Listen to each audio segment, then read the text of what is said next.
Was that one of the things where WB maybe zapped some passion from you? Did they take away some of your love of the business, love of the game? Yeah. I mean, obviously, a lot of guys, it was, they weren't going to see anything in us, and they didn't see anything in me personally, no matter what idea I pitched, and they weren't going to. It just wasn't going to happen there.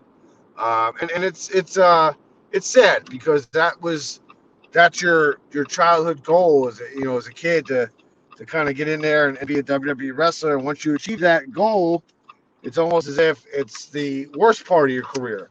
And then after that, just doing the independence for a while wasn't as much fun because of you're just basically just going on a tour, a nostalgia tour, and putting guys over, and going through the motions. It's not as much fun.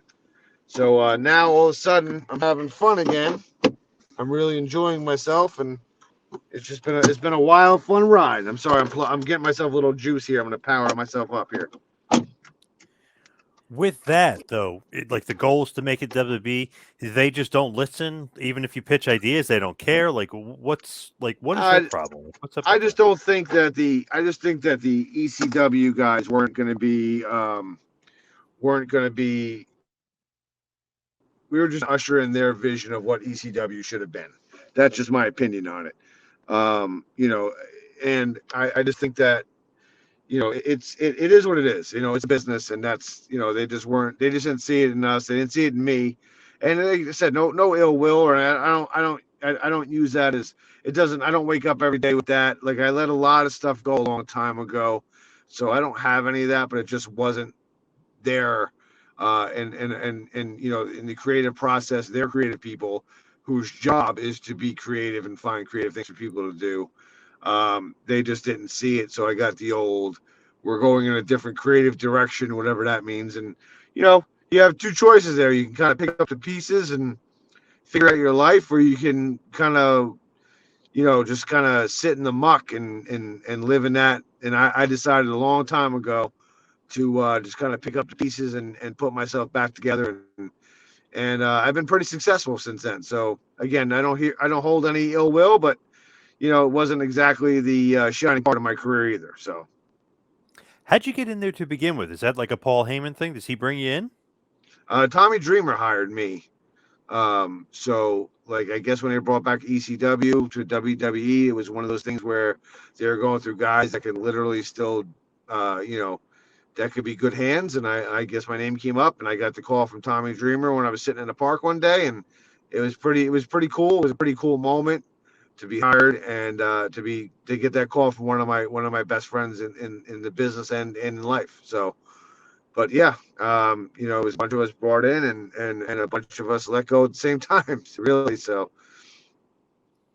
Did you think like, oh wow, bringing ECW back, or did you think like, I don't know about this, bringing ECW back? You know what I mean? Like, what was the feeling on that?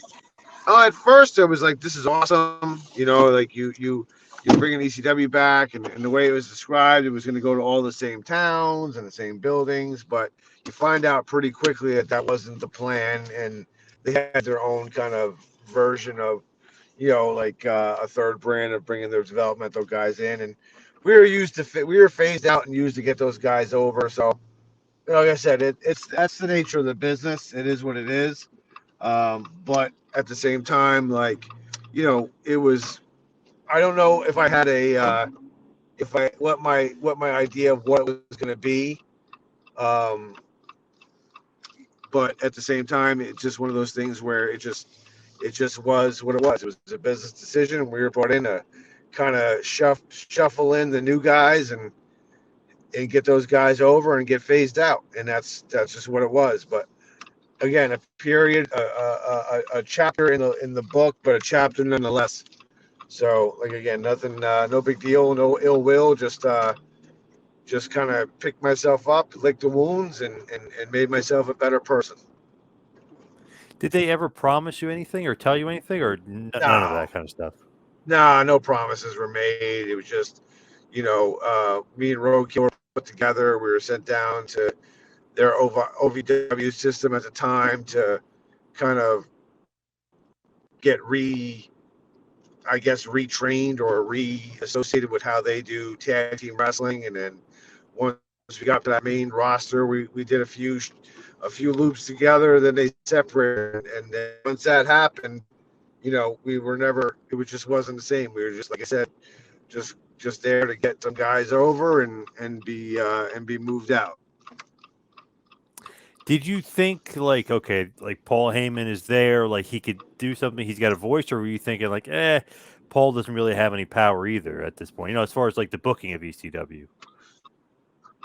I believe he did have some power. I don't know that for sure. But again, I don't have I didn't have a relationship with him like that where I expected him to nurture, take care of any of those things. It wasn't like, I get a business thing. He was what his power was at the time.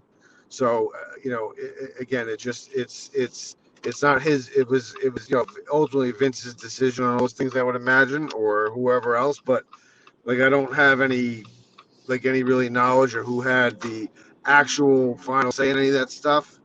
And again, none of it really matters either way. What was the relationship like with Paul Heyman, just in general? Did you guys always? You said not really had a relationship, but did you get along with Paul, or what did you think about Paulie?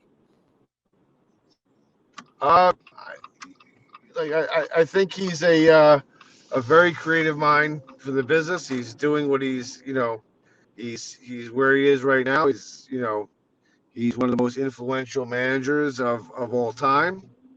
And in ECW, he was open to ideas, suggestions, and all those kinds of things. And in WWE, I didn't really deal with him much, if at all.